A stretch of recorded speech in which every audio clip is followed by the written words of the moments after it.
Only ego would want ego to die. When I heard this from Dr. Sue Morter, it changed my life. I remember thinking and feeling, wow, there's a profound truth. I leaned into that. I explored it. In many spiritual circles, we hear people saying the ego must die. We must be rid of the ego. So let's start with, what is ego? Ego, simply said, is our personality self, our beliefs, our ideas, our perspectives. What if there's nothing fundamentally wrong with the ego?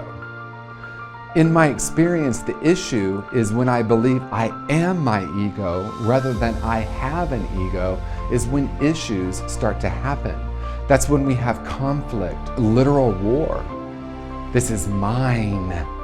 That personality self, that mind-based reality causes a great deal of conflict. And what if, rather than thinking we need to get rid of the ego, we can recognize that ego can be a servant or even a gift? Because in the awakened state, ego becomes a delivery system for spirit. So what are your unique skills and talents that live in ego? Here's a perfect example of this. If you know Tony Robbins, you know he's one of the most energized, enthusiastic people on the planet. His unique skills allow him to be that energy, to be that force of nature. Now imagine Mother Teresa for a moment. Gentle, loving, open. Her unique skills are that. Imagine for a moment that we tried to get Mother Teresa to go on stage in front of 10,000 people with that music pumping like Tony Robbins does. So you see, there's nothing fundamentally wrong with either one of those egos. They can be a delivery system for a profound experience of spirit. So what are your unique skills and talents?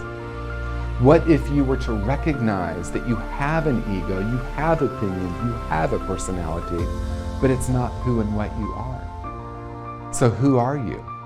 What are you? And how can you use your personality, your skills, and your talents to deliver that into the world?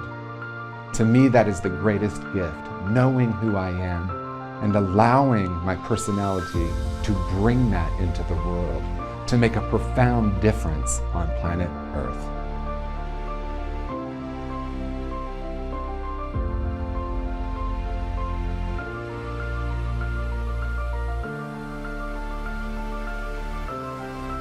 Do you know your purpose? When you think of purpose, do you think of an activity or a role? Most of us in our culture are taught that our purpose is an action.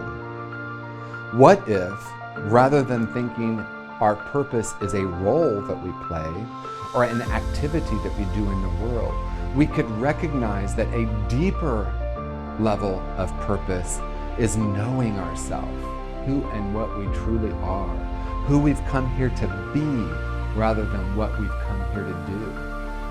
What if you could get in touch with an essential self within you that is whole and perfect?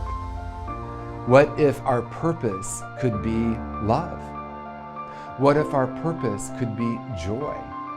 What if, rather than thinking a specific activity is your purpose, you could recognize that it's more about how you're being than what you're doing, and anything that you're doing can be infused with the love that you are, the joy that you are.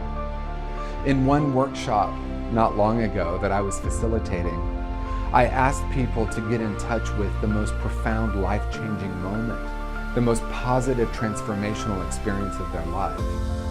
We went into a short meditation. People got in touch with that.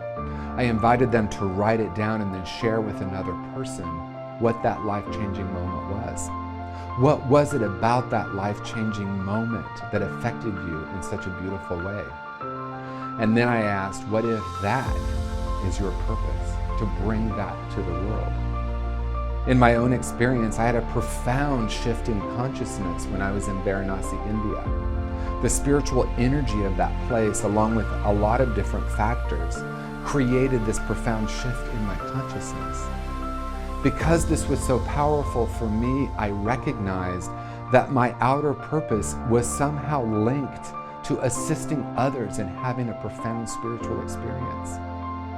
So rather than thinking, what do I need to do in order to be happy? What do I need to do in order to become fulfilled? You could shift that to, who have I come here to be? Let me rest in that greater reality. What are the life-changing moments in your life? Can you bring those into the world from this place of wholeness?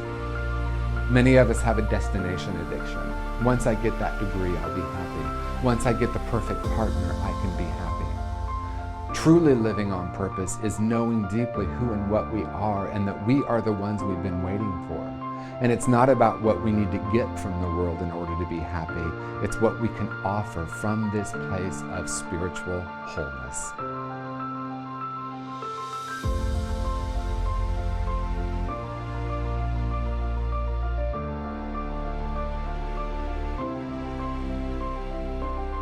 You might have heard about the law of attraction.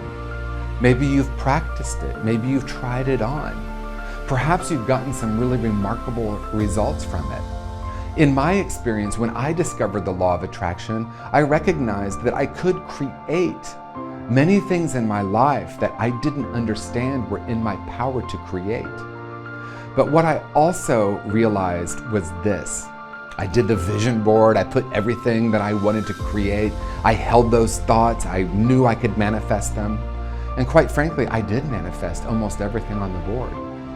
But what I came to recognize is that all of that manifested, but it didn't change the way I felt. So if you've practiced the law of attraction and you've gotten either mixed results, or you've decided it doesn't work, or perhaps you did get what you wanted and you asked the question like I did, is this all there is? I want to invite a new possibility into this conversation. What if, rather than the law of attraction, we could practice what I call the law of radiance?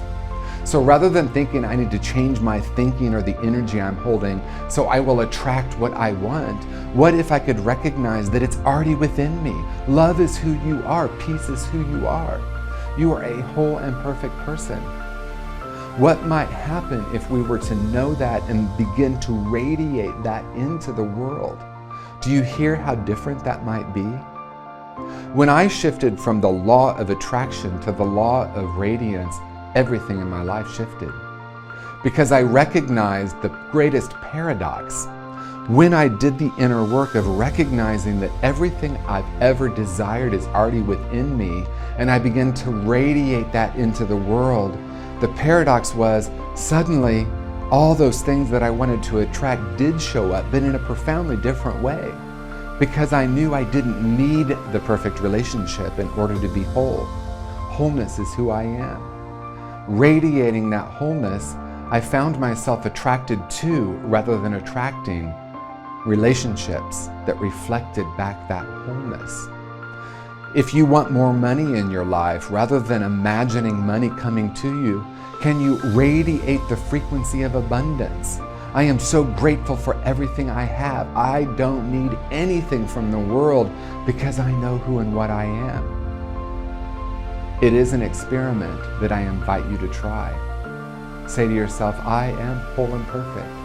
I am the one I've been waiting for. I am here to be the frequency of love, abundance, and infinite possibilities in the world. In my life, it brought me a great deal of peace and satisfaction, and that's what I want for you.